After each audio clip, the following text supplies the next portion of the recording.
Alors, le milieu climatique, sujet passionnant. Donc il faut savoir qu'à la base, les premiers hommes sur Terre trouvaient leur juste équilibre biologique en milieu tropical ou équatorial et s'accommodaient d'un travail modéré leur permettant de subsister. Leur cérébralité s'exprimait principalement par un certain génie de la découverte, une expression artistique et une spiritualité élevée. Donc je ne sais pas si vous avez cette notion de cerveau gauche et cerveau droit. Le cerveau droit est en plus axé sur l'aspect créativité, artistique, spiritualité, tandis que le cerveau gauche, lui, sera plus axé sur le côté rationnel, calculateur, cartésien, la raison, le compas et l'équerre, enfin voilà, vous avez compris. On le voit donc du coup à l'école, surtout en Europe, où c'est très axé sur le développement du cerveau gauche, où on fait apprendre du par cœur aux enfants sans comprendre vraiment le fondement des choses. Donc vraiment plus axé sur le développement du cerveau gauche que du cerveau droit. Et les personnes qui souhaitent une certaine élévation spirituelle dans ce type d'environnement vont avoir du mal à pouvoir l'exprimer dans ce monde très cartésien.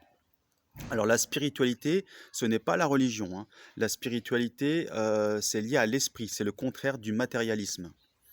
L'idéal serait un juste équilibre entre les deux en utilisant cette matérialité pour nourrir des causes nobles qui élèvent la spiritualité. Donc il faut savoir que nos ancêtres aussi se nourrissaient de façon beaucoup moins sophistiquée que nous et que ce qui n'était pas consommé cru l'était avec une cuisson simple, dépourvue de toute sauce et autres additifs nécessitant une digestion anormalement complexe. Donc, le secteur géographique équatorial et tropical conditionne favorablement la triple expression de la santé physique, mentale et spirituelle, car elle nécessite très peu d'adaptation et donc, comme on l'a vu sur une vidéo précédente, beaucoup moins de stress. Alors, que pouvons-nous constater aujourd'hui? Cet homme tropical a migré vers des contrées plus froides, moins hospitalières, qui demandent des efforts d'adaptation beaucoup plus importants, avec des saisons plus marquées au fur et à mesure qu'on va se rapprocher des pôles. Donc, une différence entre l'été et l'hiver, une adaptation beaucoup plus importante de l'organisme. Donc, il a fallu s'adapter au climat, adapter sa nourriture et même sa culture aux nouvelles conditions. Ils ont dû répondre à de nouvelles exigences concernant la nourriture, l'habitat et l'habillement.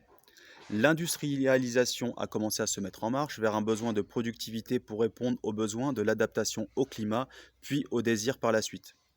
Mais avec tout ça naîtra toute une cascade de facteurs préjudiciables à l'équilibre de la santé humaine.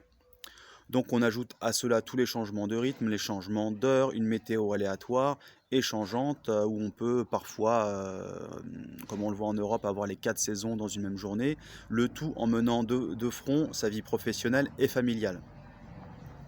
Après, plus on va avoir une force vitale élevée, plus on va avoir une capacité d'adaptation élevée, on va pouvoir vivre même près des pôles de façon, j'aimais bien regarder l'émission Seul en Alaska par exemple, où c'était un septuagénaire je crois, qui vivait sous 2 mètres de neige quasiment une bonne partie de l'année et qui était heureux où il était, hein. Donc c'est tout à fait faisable. Mais ce n'est pas adapté pour tout le monde puisque du coup, ça va dépendre de notre capacité d'adaptation et donc de notre force vitale, notre énergie vitale.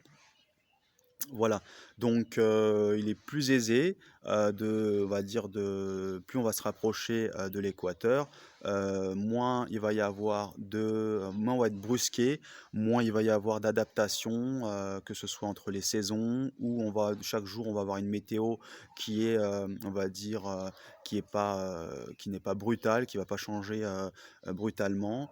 On a beaucoup moins d'adaptation et donc beaucoup moins de stress. Voilà.